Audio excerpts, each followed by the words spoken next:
नमस्कार, मैं हूं पल्लवी त्यागी। स्वागत है आपका 24 घंटे 24 रिपोर्टर में। देश और दुनिया की हर बड़ी खबर लेकर हाजिर हैं हमारे 24 रिपोर्टर। सबसे पहले सबसे बड़ी खबर जो है चुनाव के मैदान से।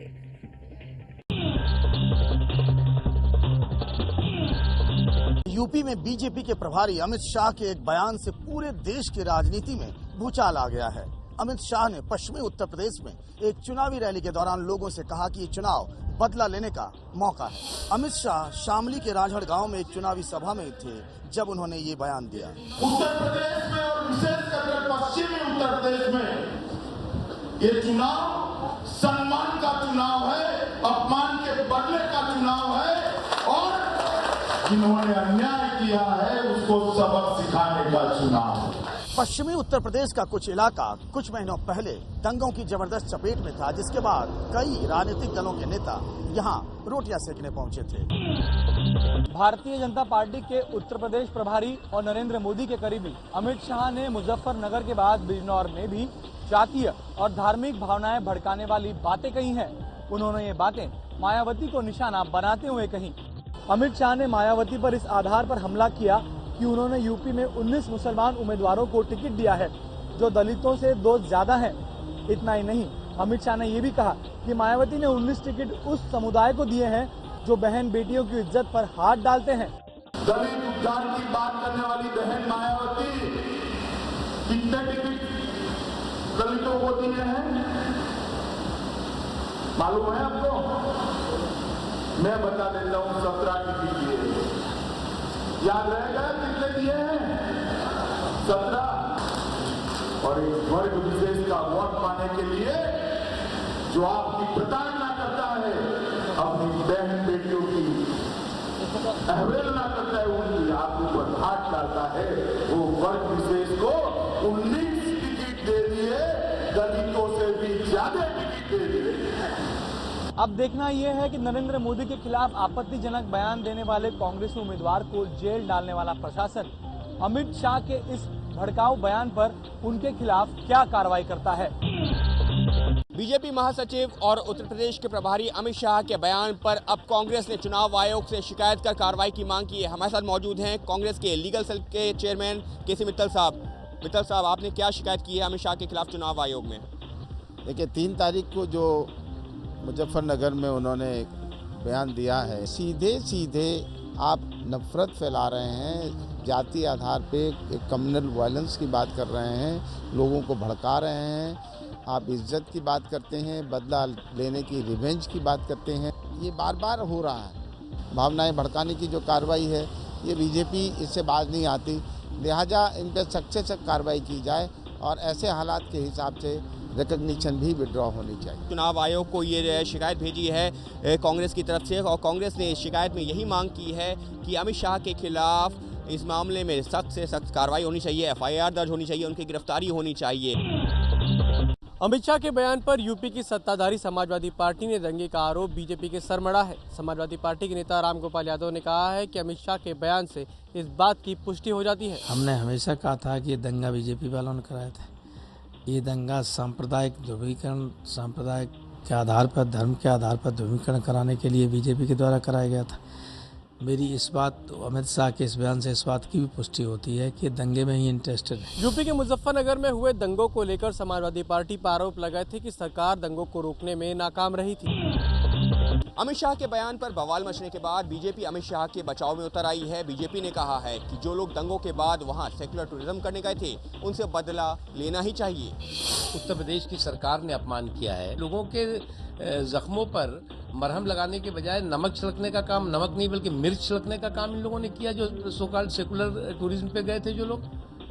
फिर कहा जाता रहा जो लोग दंगों के कैंप में है वो जो है वो पीड़ित नहीं है, बल्कि वो राजनीतिक पार्टी के लोग घुसे हुए हैं। तो निश्चित तौर से अपमान है और अपमान का बदला लेना चाहिए। राजस्थान की मुख्यमंत्री वसुंधरा राजे ने कांग्रेस उम्मीदवार इमरान मसूद के भड़काऊ बयान का जवाब उतने ही भड़काऊ अंदाज में दिया है। वसुंधरा राजे ने कहा है कि चुनाव के बाद पता चलेगा कि किसके टुकड़े होंगे।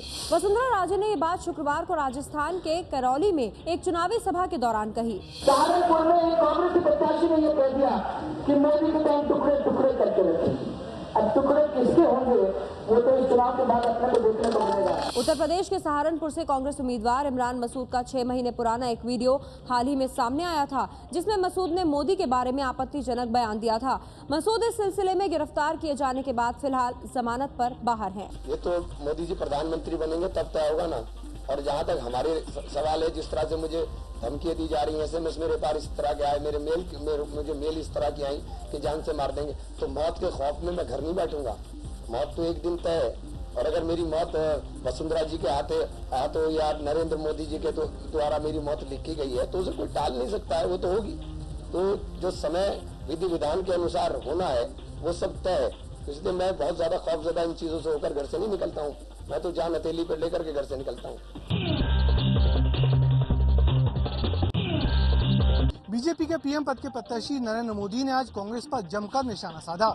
उन्होंने कहा कि कांग्रेस को देश की नहीं बल्कि शहजादे के करियर बनाने की चिंता है।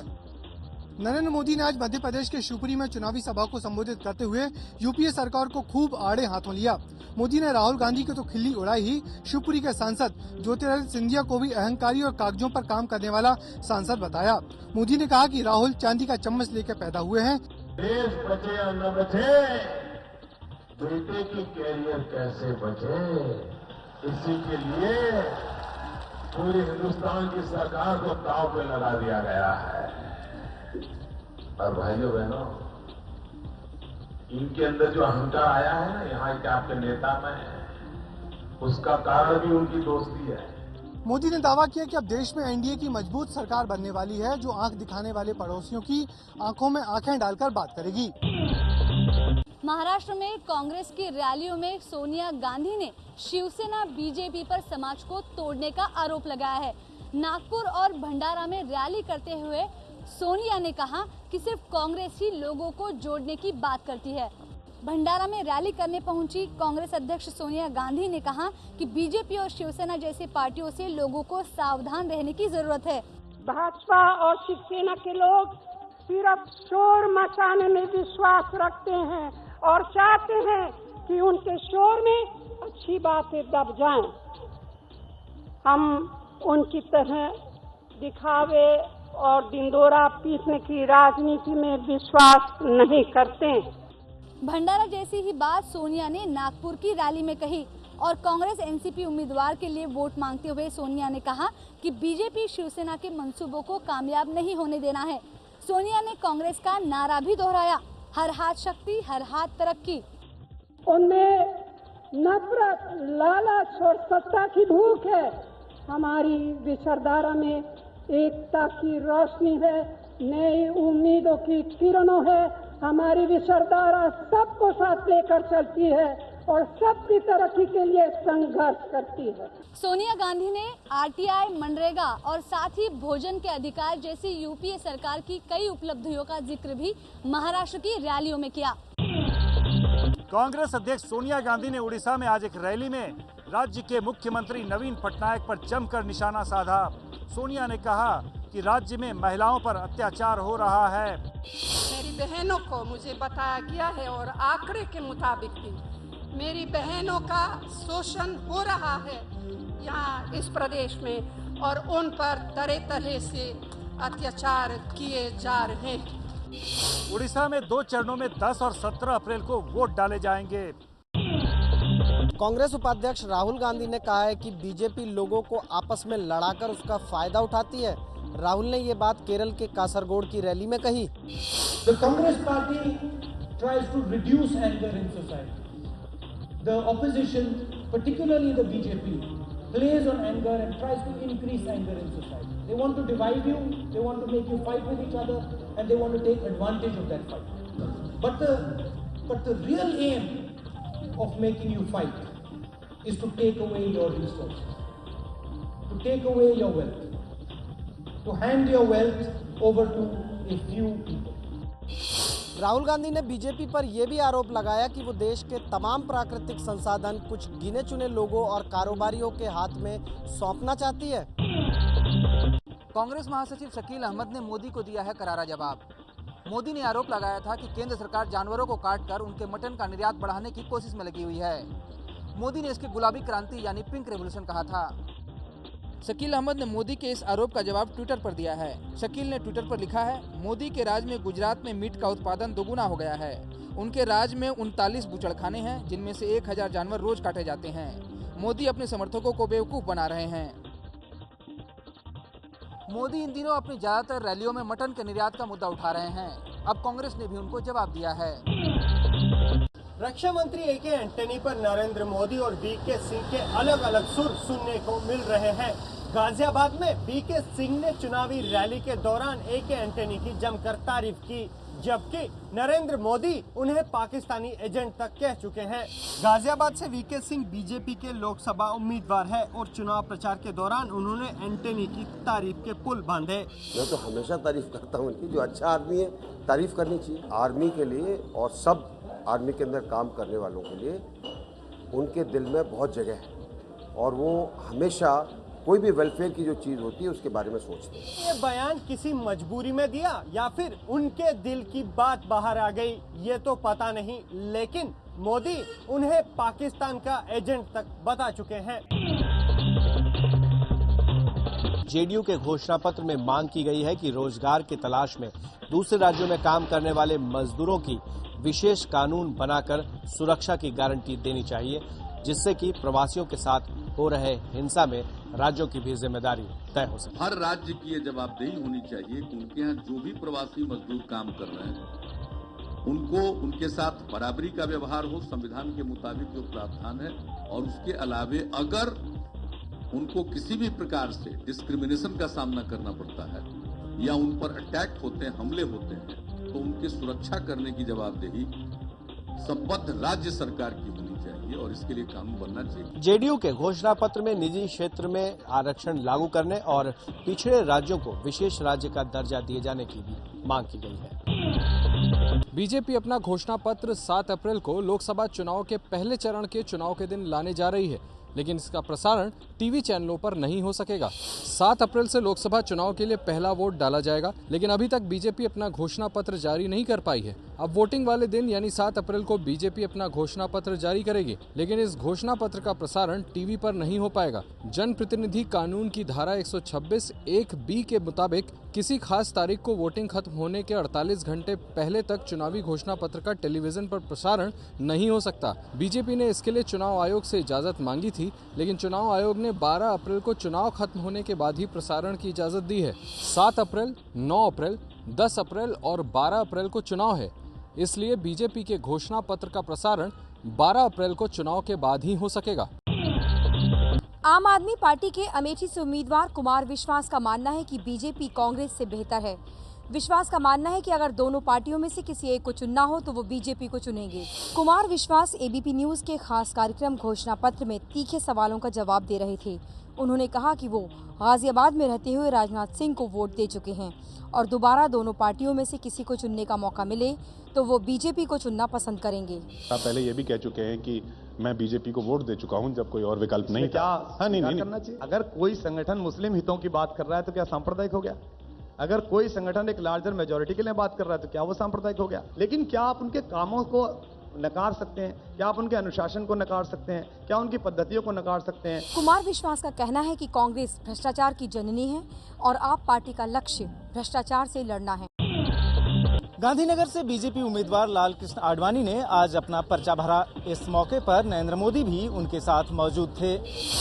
गांधीनगर में चुनाव अधिकारी के सामने नामांकन के लिए पहुंचे लालकृष्ण आडवाणी और मोदी की इन तस्वीरों ने तमाम राजनीतिक चर्चाओं को विराम दे दिया। आडवाणी और मोदी के बीच तल्खियां इसी गांधीनगर सीट से चुनाव लड़ने को लेकर चरम सीमा पर पहुंच गई थीं। आडवाणी को पार्टी ने गांधीनगर सीट से चुनाव लड़ने को कहा था, लेकिन सूत्रों के मुताबिक आडवाणी को डर था कि मोदी समर्थक उन्हें यहां से हरवा सकते हैं, इसलिए आडवाणी भोपाल से चुनाव लड़ना चाह रहे थे। बाद में संघ के दबाव के बाद आडवाणी इस सीट से लड़ने को तैयार हुए। आडवाणी के साथ मोदी आज जिस तरह साये की तरह लगे रहे, उससे साफ संकेत दिखा कि मोदी आडवाणी को ये भरोसा देना चाहते हों कि उन्हें गांधीनगर से चुनाव लड़ने में डरने की कतई जरूरत नहीं है। बीजेपी अध्यक्ष राजनाथ सिंह ने आज लखनऊ सीट से पर्चा भरने के बाद लोगों से अपील की कि वो जाति और धर्म से ऊपर उठकर बीजेपी को वोट करें। लखनऊ सीट से पर्चा भरने के बाद राजनाथ सिंह ने कहा कि वोट के लिए वो बिना भेदभाव सभी जात धर्म के लोगों के दरवाजे पर जाएंगे। ऐसा नहीं होना चाहिए। इस जात को, उस जात के लोग हमको वोट नहीं देते हैं, इसलिए मैं उनके पास नहीं जाऊंगा। चाहे किसी भी जाति का कोई व्यक्ति क्यों न हो, यदि हमारे कार्यकर्ता को दस्तक देनी है तो हर इंसान के दरवाजे पर दस्तक देनी है और भारतीय जनता पार्टी को विजय दिलाने के लिए उनसे अपील करनी है। लखनऊ में 30 अप्रैल को वोट डाले जाने हैं और नतीजा 16 मई को आना है। अमृतसर में बीजेपी के उम्मीदवार अरुण जेटली के लिए गौतम गंभीर प्रचार करने हैं। हमारे साथ है वह गौतम जी, ये बीजेपी को भी सपोर्ट है या सिर्फ अरुण जेटली जी को सपोर्ट करने आए हैं? मैंने जैसे आपको बोला कि मैं किसी पॉलिटिकल रीजन के लिए नहीं आया, मैं पर्सनल रीजन से आया हूँ उधर, बिकॉज वो एक फैमिली मेंबर की तरह है। आई थिंक उन्होंने, जब मैं एक अंडर 14 में था तो उन्होंने मुझे बहुत सपोर्ट किया था। जैसे मैंने कहा कि हमारे देश को, अमृतसर को और स्टेट को ऐसे लोगों की ज़रूरत है, बिकॉज अगर आप देश की तरक्की चाहते हो या अमृतसर की तरक्की चाहते हैं तो ऐसे लोगों को पार्लियामेंट में होना बहुत ज़रूरी है। तो मैं उम्मीद करता हूँ कि यहाँ के लोग, आई थिंक, उनको अच्छे बड़े मार्जिन से जिताएंगे, बिकॉज ऐसे ही लोग अगर पार्लियामेंट में होंगे तो हमारे देश की तरक्की हो सकती है। रोड शो आपने कभी पहले भी किया है, जो फर्स्ट रोड शो आपका अरुण जेटली जी के लिए? आई थिंक फर्स्ट टाइम है। अरे क्रिकेटर हैं जो वो कांग्रेस से जुड़े हुए हैं, जैसे अजरुद्दीन है, मोहम्मद कैफ है, आपको लगता है कि आप भी आने वाले समय में कभी बीजेपी के साथ जुड़ सकते हैं? अरे मैंने कभी ऐसा सोचा नहीं है। गौतम गंभीर का कहना है कि वो पर्सनली सपोर्ट करने आए हैं, बीजेपी को वो सपोर्ट नहीं कर रहे हैं, अरुण जेटली को सपोर्ट कर रहे हैं, क्योंकि उनको लगता है कि ये अच्छे उम्मीदवार हैं और उनके लिए ही ये रोड शो किया जा रहा है। जैसे जैसे चुनाव नजदीक आ रहे हैं, जोश में राजनेता होश खोने लगे हैं। ताजा मामला आरएलडी नेता अमर सिंह का है। अमर सिंह ने बीजेपी उम्मीदवार हेमा मालिनी पर अशिष्ट टिप्पणी की है। मथुरा में आरएलडी के उम्मीदवार का प्रचार करने पहुंचे अमर सिंह ने बीजेपी उम्मीदवार हेमा मालिनी को देखने की चीज कह दिया। हेमा जी को खूब ये देखने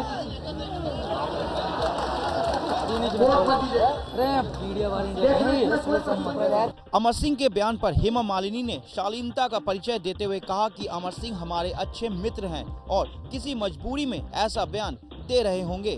वो हमारे अच्छे मित्र भी हैं, अभी वो राजनीति में उनको ये सब करना पड़ता है, बड़ा दुख होता है मुझे। अमर सिंह फतेहपुर सीकरी से आरएलडी की टिकट पर लोकसभा चुनाव लड़ रहे हैं और ज्यादातर जगहों पर वो जयपर्दा के साथ दिखाई देते हैं। लोकसभा चुनाव के लिए बीएसपी अपना घोषणा पत्र जारी नहीं करेगी। बीएसपी अध्यक्ष मायावती का कहना है कि उनकी पार्टी काम करने में विश्वास रखती है, दिखावा करने में नहीं। दिल्ली से सटे गाजियाबाद में मायावती ने विपक्षी दलों पर जमकर निशाना साधा। आप लोगों को विरोधी पार्टियों के चुनावी घोषणा पत्रों से भी जरूर सावधान रहना है, जिन पर केंद्र व राज्यों में भी आज तक यहाँ किसी भी विरोधी पार्टी की सरकार ने 50% भी अमल नहीं किया है। मायावती ने मुसलमानों से भी अपील की कि वो कांग्रेस को वोट देकर अपना वोट जाया न करें। शुक्रवार को दिल्ली की जामा मस्जिद के शाही इमाम ने मुसलमानों से अपील की थी कि वो कांग्रेस को वोट दें। दिल्ली से सटे गौतम बुद्ध नगर लोकसभा क्षेत्र में आम आदमी पार्टी के प्रत्याशी केपी सिंह इस वक्त रोड शो कर रहे हैं और उनके साथ मनीष सिसोदिया है, पार्टी के बड़े नेता। केपी सिंह से बात करते हैं। केपी सिंह जी, क्या क्या मुद्दे हैं, किन मुद्दों को लेकर जनता के पास जा रहे हैं? हमारा सबसे बड़ा सुरक्षा का मुद्दा, जो महिलाओं की सुरक्षा और यहाँ की फैक्ट्री पलायन कर रही है बराबर, और किसानों का मुद्दा सबसे बड़ा, अधिग्रहण का, जमीन अधिग्रहण का, शिक्षा का, पानी का, स्वच्छ पानी नहीं है यहाँ पे। बीजेपी को नोएडा में भी ऐसा प्रत्याशी मिला जो इसलिए जाना जाता है कि वो नकली वॉल्व लगा देता है। उसके अस्पताल में इलाज करने जाओ तो दिल में नकली वॉल्व का ऑपरेशन कर देता है। ऐसे लोगों के हाथ में देश कैसे सौंप सकती है? दिल्ली के पूर्व मुख्यमंत्री और आम आदमी पार्टी के संयोजक अरविंद केजरीवाल ने कहा है कि मुझ पर हमले करवाए जा रहे हैं, क्योंकि बीजेपी और कांग्रेस दोनों के लिए केजरीवाल सबसे बड़ा खतरा है। सारे देश की राजनीति सड़ चुकी है, उसी देश की राजनीति को बदलने के लिए निकले। ये बीजेपी, कांग्रेस, इनेलो, हजका, इन पार्टियों के भरोसे रह गए तो ये तो देश को लूट के खा जाएंगे। मेरे ऊपर अभी तक कितनी बार हमले हो चुके, कल भी इन्होंने मेरे ऊपर हमला किया। मन में एक बात ये उठती है, भाई आज तक सोनिया गांधी पे हमला नहीं हुआ, आज तक मोदी पे हमला नहीं हुआ, ये सारी पार्टियां हमारे ऊपर ही हमला क्यों कर रही है? आज सबसे बड़ा खतरा इनको हम ही से है। बस्तर से आम आदमी पार्टी की उम्मीदवार सोनी सोरी के समर्थन में स्वामी अग्निवेश प्रचार कर रहे हैं। अग्निवेश के मुताबिक वो सोनी के लिए सिर्फ इसलिए प्रचार कर रहे हैं क्योंकि उनके साथ अत्याचार हुआ है। समाज सेवी स्वामी अग्निवेश इन नक्सल प्रभावित गांवों में इन दिनों रोड शो कर सोनी सोरी के लिए वोट मांग रहे हैं। मैं अरविंद केजरीवाल का सदस्य नहीं बना हूं, आम आदमी पार्टी का भी सदस्य नहीं हूं। मैं यहां आया हूं एक उनकी हिम्मत की दाद देने के लिए कि उन्होंने एक सच्चे ईमानदार संघर्षशील बहन को, बेटी को अपना टिकट दिया है। सोनी सोरी नक्सलियों को मदद पहुंचाने के आरोप में 2.5 साल जेल में रह चुकी हैं। फिलहाल सुप्रीम कोर्ट ने सोनी सोरी को जमानत दे दी है। वोट मांगकर 5 साल तक गायब रहने वाले उम्मीदवारों के खिलाफ कानपुर की जनता ने एक नायाब तरीका निकाला है। इन लोगों ने अपने घरों के बाहर कांग्रेस के उम्मीदवार के खिलाफ पोस्टर्स लगाए हैं। पाल 5 साल में हो गए हैं मालामाल, जनता हो गई कंगाल, कृपया इस बार अच्छा प्रत्याशी चुनें। ये पोस्टर लगाए गए हैं कानपुर की अकबरपुर सीट के इलाके में रहने वालों ने। यहाँ से पिछली बार पाल कांग्रेस की सीट पर चुनाव जीते थे, लेकिन इलाके के लोगों का कहना है कि सैकड़ों चक्कर लगाने के बाद भी कभी सांसद महोदय से मुलाकात नहीं हो पाती थी, इसलिए उन्हें मजा चखाने के लिए इस बार जनता लामबंद हो गई है। बहुत ही त्रस्त है जनता यहाँ की, और राजा रामपाल ने 5 साल में यहाँ पर कभी झांकने की कोशिश ही नहीं करी है। जाहिर है आज का मतदाता काफी जागरूक है और आज के नाकारा और निकम्मे नेताओं को सबक सिखाना भी सीख गई है। दक्षिण अफ्रीका को सेमीफाइनल में मात देने के बाद टीम इंडिया की T20 विश्व कप के फाइनल में कल श्रीलंका से खिताबी टक्कर है। कल T20 विश्व कप के सेमीफाइनल में भारत की धमाकेदार जीत हुई। दक्षिण अफ्रीका को भारत ने 6 विकेट से हरा दिया। भारत इस टूर्नामेंट में दूसरी बार खिताबी मुकाबले तक पहुंचा है। इससे पहले उसने 2007 में पाकिस्तान को हराकर खिताब जीता था। महेंद्र सिंह धोनी की टीम अब रविवार को श्रीलंका से भिड़ेगी, जिसे उसने 2011 में एक दिवसीय विश्व कप के फाइनल में शिकस्त दी थी। अगर फाइनल में भारत जीता तो दूसरी बार धोनी और धोनी के धुरंधरों का T20 वर्ल्ड कप पर कब्जा होगा। नोकिया बाजार में लूमिया सीरीज के 3 नए फोन जल्द लॉन्च करने जा रही है। नोकिया बाजार में लूमिया 630, लूमिया 635, लूमिया 930 उतारने जा रही है। लूमिया 630 में 4.5 इंच की टच स्क्रीन, 5 मेगापिक्सल का ऑटो फोकस कैमरा और 8 GB की इंटरनल मेमोरी के साथ 512 MB की रैम भी होगी। ये फोन क्वालकॉम स्नैपड्रैगन 400 प्रोसेसर पर चलेगा। फोन में 1.2 गीगाहर्ट्ज से चलने वाला क्वाड कोर प्रोसेसर लगा है। लूमिया 630 की कीमत 9500 जबकि 635 की कीमत 11,329 रुपए होगी। वहीं लूमिया डुअल सिम 930 की कीमत 10,123 रुपए रखी गई है। नोकिया की लूमिया सीरीज काफी लोकप्रिय रही है और कंपनी इसकी सफलता से काफी उत्साहित है।